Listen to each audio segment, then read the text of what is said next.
We're back with Cook County State's Attorney Anita Alvarez, running for re-election in the March 15th Democratic primary and facing questions about the way she has run the office she's held for 7 years. I should explain you're a Maria High School grad. Absolutely. Loyola University undergrad, 82, Chicago-Kent, 1986, and you grew up around 22nd and 11, in St. Paul's Parish there. Absolutely.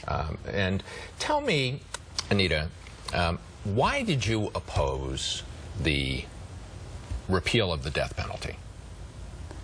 Because I thought that, first of all, I thought there were too many qualifying factors with the way the death penalty statute was written. And I thought they could be narrowed down to 4 or 5, for example, double homicide, multiple victims, killing of a police officer, to save it for the worst of the worst. The way the statute existed in Illinois, there were way too many qualifying factors, 21 qualifying factors, and it could be saved for the worst case and the cases that we have out there. But your opponents are raising questions about your judgment. Let's and in the way that you've run the office. Let's take a look at a case of a guy that you have fired, but who was for some years the guy who sat at the county board meetings, and who his name was Dan Gallagher, and my colleague Dane Placco filed this story on him a few months ago. A Facebook post about First Lady Michelle Obama meeting Pope Francis, and a comment by Daniel F. Gallagher. I think Michelle was hiding a Secret Service agent in the seat of her dress. Under another post about Al Sharpton, Gallagher writes, sounds like black privilege to me. And responding to a picture of Hillary Clinton, Gallagher quotes a crude Eddie Murphy line to describe a woman's appearance. So, who is this Dan Gallagher? Until we started asking questions, he was one of the top officials in the office of Cook County State's Attorney Anita Alvarez, making $153,000 a year as chief of the office's civil division. Gallagher supervised about 120 lawyers handling much of the county's legal business and sat near President Tony Preckwinkle at Cook County board meetings. We showed some of the Facebook comments to Cook County Commissioner Robert Steele. What do you think when you see this? Dan, this is very discouraging to know that one of our civil leaders in our state's attorney's office is making comments like that and public comments like that. Among other Facebook posts, Gallagher calls the Reverend Michael Flager Father Faker, describes the mayor of Baltimore as an inarticulate, incompetent moron, and responds to a satirical picture showing President Obama taking away a kid's Legos by saying, and if you complain, you'll be a racist and expelled from school. But it's not just the content of Gallagher's messages that's raised questions.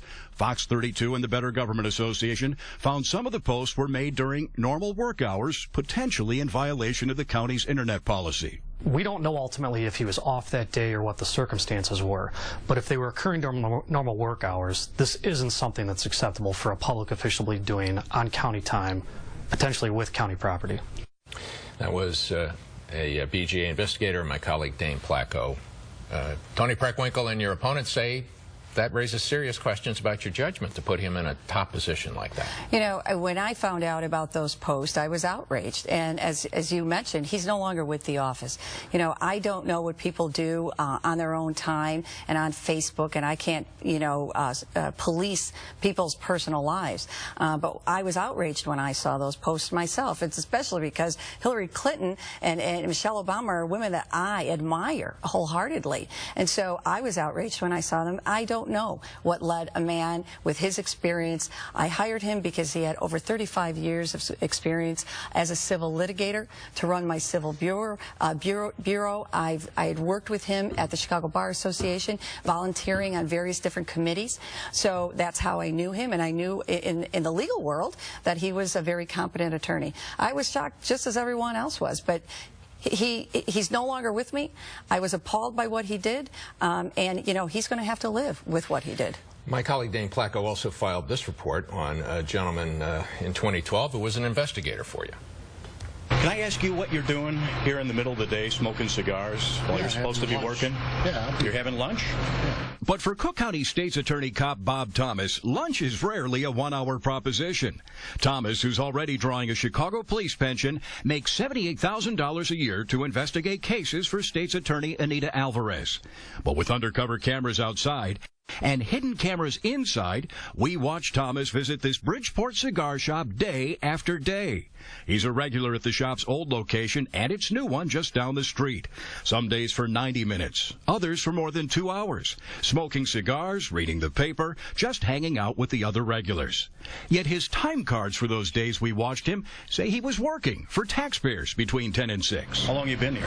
About an hour and a half. You get an hour and a half lunch at the state's attorney's office? No. You don't? But nothing beats what we saw one Tuesday in March. Thomas shows up just after 12:30. That's his M-plated county car. It must be a special day, because around 1 o'clock we notice he's holding what looks like a cake for his buddies. 3 hours later, around 4 o'clock, he walks back to his car. He must finally be heading back to work, right? Instead, Thomas makes a run to a nearby Italian ice stand and gets refreshments for his friends. At 4:30, he's back at the cigar store and was still there when we left at 6. My colleague Dane Placco, that cigar store also is frequented, Dane reported, by Toots Caruso and other alleged mobsters. They're regulars there. Your reaction to that and to those who say another bad judgment? I run the second largest prosecutor's office in the nation. We have approximately 1,500 employees. I have over 100 investigators. I think no matter what kind of a company or the city or county unit that is as large as mine, you're going to have people that actually break the rules, and that's exactly what he did. It's another example of, these people are no longer with me. When I am informed of some kind of misconduct, I do what I'm supposed to do. Again, what he was doing was outrageous. He's supposed to be serving subpoenas. He's supposed to be helping my assistants, find their witnesses and develop their case, and he's sitting in a cigar shop. But when this is brought to my attention, he had a tip that this was going on for months and maybe years. This guy had been carrying on like this for a long time. And his colleagues were upset that he wasn't being disciplined. That's how the tips come in to us. Well, it was never brought to my attention. When misconduct is brought to my attention, I act on it. And I have worked under various state's attorneys in my 29 years as Cook County State's Attorney, and years ago, people would not get fired for misconduct. I have fired people whenever I've been aware of somebody doing something like what you just showed. I wouldn't stand for that. I don't want people like that working for me if they're not going to do their job. All right, when we come back, more with State's Attorney Anita Alvarez. Let's talk about the big picture. We'll look at the tens of thousands of prosecutions and felonies and murders, hundreds of murders, that her office prosecutes each year. We'll be right back.